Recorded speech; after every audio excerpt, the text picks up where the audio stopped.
Hello, everybody. How you doing today? Well, today, kids, we're going to be learning about Vasily Kandinsky. Now, Vasily Kandinsky was a Russian artist. You can see his lovely work behind him. Doesn't really look like anything, does it? That's because he was an abstract artist. Now, abstract artists did not do something that was very specifically a picture of something, and he focused a lot on color, line, and shape. Now, he didn't always start this way. He did start classically painting, but he didn't actually start as an artist. He actually started learning about law and economics. And he had a career in that, but then decided, you know what? I like art more. So he went into art. And he was a very good painter, classically, but then he really wanted to focus on investigation into color. So you can see his work started to get not as detailed, and he started to focus on his color, and he kept on breaking it down where you could see less of the shapes and you see more of just designs and colors going along. He kept this going and his work evolved over time until eventually you couldn't even recognize what he was doing anymore. Now, these abstract works were trying to go and really have an emphasis on different kind of colors, lines, and shapes. And he really enjoyed this investigation. He did this during a time where people could really experiment with their artwork and do art for their own sake and be creative that way. Here you can see when he starts to kind of clean things up. And this is a point in time too where he was more inspired by music. And you can see movement in his work as well. And you can see his odd kind of designs going around everywhere. If you look close, you can probably see some things of your imagination that you might find. But a lot of it is a great kind of composition. Now remember, he really enjoyed his colors and shapes too, and he even did a time where he was just investigating this. Now, what we're going to focus on today is we're going to take a look at his simple circle kind of designs, where he did circles in squares. Now, these are super simple, and you're like, oh man, this art, I could do this, this simple circle. Well, sometimes art was just about experimenting and where you were developing and how your style developed. Now, this is where we're going to take inspiration for our work today. And what we're going to do is we're going to use these circles of color and we're going to use them in leaves in a tree. So today we're going to create lovely trees, not just with fall leaves, but we're going to create them with lovely circles spiraling around inside our trees for things. Now, you would think, oh, okay, we got to draw a tree on our paper first. We're not actually going to start with the tree. We're actually going to start with the circles. Because if you notice, the circles are what's in the forefront of everything. Now, to do this work, what we're going to do, scooch you over. You're going to get your nice white piece of paper. Oh, look, I got the nice white piece of paper. Now, what I want you, and you have your array of markers in front of you. What you're going to do is you're going to go and start off by up high in the upper area where your leaves would be for your tree. You want to go and you want to make a dot. Wow, it's a dot. Then what you do is you take another color, any color, and you're going to go around that dot with another circle.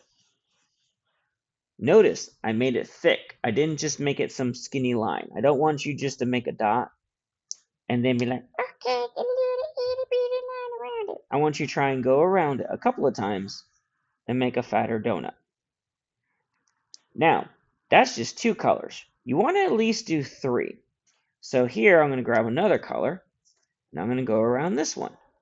Notice I'm going very carefully around it before I start to go and expand my circle.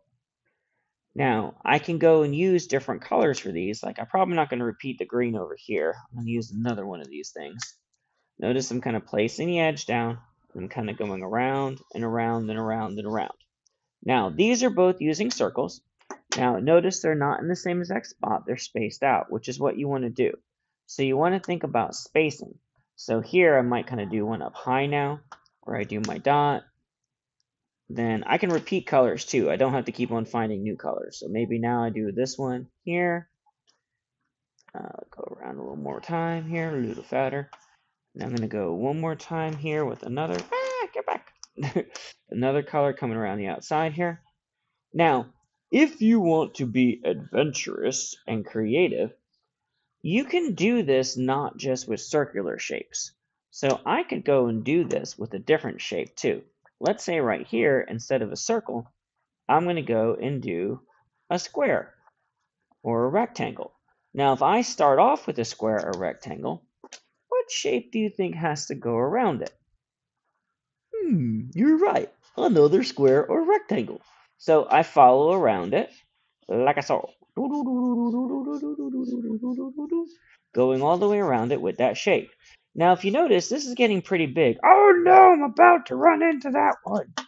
Well, that's okay.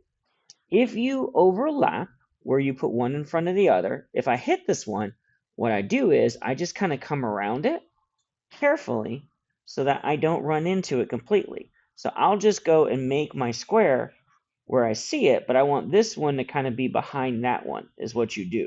So if you do hit another shape, don't go running over it. You want to go and kind of stop, go along your edge and make it fill in behind there. Now I've got circles, I've got squares. Let's try over here. Let's try a triangle. So I'm going to come around like a triangle.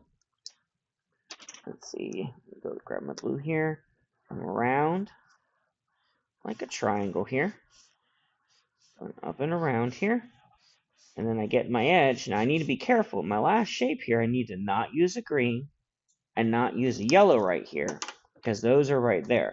So maybe I go use a pink here. Careful around my edge here. Careful around my edge. So that's how you overlap them. If you're going to kind of make another color if they're starting to run into each other. Now, I've got a good amount of shapes up here. Probably want to do a few more. So, and you can do kind of funny shapes too. For instance, here I might do a letter V, and then I go hop, hop, and now I have a heart shape. So over here, I'm going to go create a heart. So you can do different shapes this way, and make sure you're just kind of outlining going around them. But you want to keep most of your shapes up high. If you want a shape or two down here, like let's say I'm going to make a circle down here in a minute, that's fine too. You can have them. Because these are representing leaves in our tree. And of course in fall, our leaves fall down out of our tree onto the ground. So you might see some down here too. Now, if you notice, what I'm going to do here is to kind of speed up the process a little bit. I'm going to repeat my colors on each one going around them, where I go and I place them out. And so a few down here are going to be kind of repeated. And remember, I don't just have to keep it the 3 every time. If I do want to do something where it's like, oh, look, I've got a 4th around here, that's fine too. All right, now, you can do more leaves than I am. I'm going to stop at my leaves here just for sake of time and show you the last steps. Now, once you've kind of filled up all your leaves and you've spaced them up high the way you want them, you might have some falling down. Now it's time to make our tree. What you want to do to make the tree is you can use a black or you can use a brown for your trunk. Either one will work. I'm going to use black. I go and I start down here at the bottom, and I'm going to actually draw a line that's going to come up, up, up, up, up, up, up, up, up, up, up, stop for my trunk. Notice I came up one side. Now what I'm going to do is I'm going to go on the other side, and I'm going to come over and up, up, up, up, up, up, up, up, stop. Now, this is my tree trunk. But what's this big hole in my tree trunk? Well, what I do is I just come down from here, and this is going to give me good roots just by kind of coming down. Now, up high here, once I get up here, the next thing I want to do is I want to go and bring this and kind of skip behind. I want to skip behind. I want to skip behind. And these are my branches. So they're skipping behind the shape, kind of connecting into them. And they might even go a little further than the tree, because I don't need branches just for what the shapes I have. Maybe I have some branches kind of coming out for shapes that even fell off for things. So you keep your branches up high in the sky. I can even go back and add more shapes if I think I need them, which is fine too. Now, once you have your leaves done, your trunk is done, your branches are done, the last thing we want to do is we want to do our grass and sky. Now, to do the grass and sky, you're going to want to find a crayon.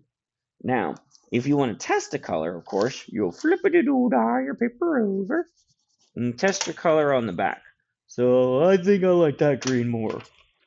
So then I go and I draw a line for where my grass is going to stop and the sky starts. This is called your horizon line. So that's where the grass stops and the sky starts. Then everything from that line down, I'm going to color in my nice green glass. Everything from that line down. Everything from that line up, I'm going to color in my nice blue sky. Make sure you're careful. Make sure you change direction and don't go covering up everything up there. So up here, I'm going to carefully change direction with my crayon, and I might be going back and forth quickly, but I'm not moving across the paper quickly. That's how you fill in things when it comes to larger parts here. So I go back and forth quickly, but I'm not coming across quickly, and that's going to help fill in my paper more. And it's okay if I leave a little bit of white spaces up there, especially like around my branches and around my shapes and things. Those things I can keep kind of separated for stuff, which is fine. Okay, so I can carefully kind of go around these things, carefully kind of come around these things. La da dee, la da da, la da yay. So I can carefully kind of go around these edges for things. Okay? Dun, do, do, do, do, do, do, do. And now I have my nice party picture. Of course, you can always do some little things different too. You want to add a sun up there. You want to turn maybe one of your circles into a flower or something. Perfectly fine. It's your artistic decisions that will make your piece all nice and beautiful. So enjoy making your Vasily Kandinsky tree and have a lovely day.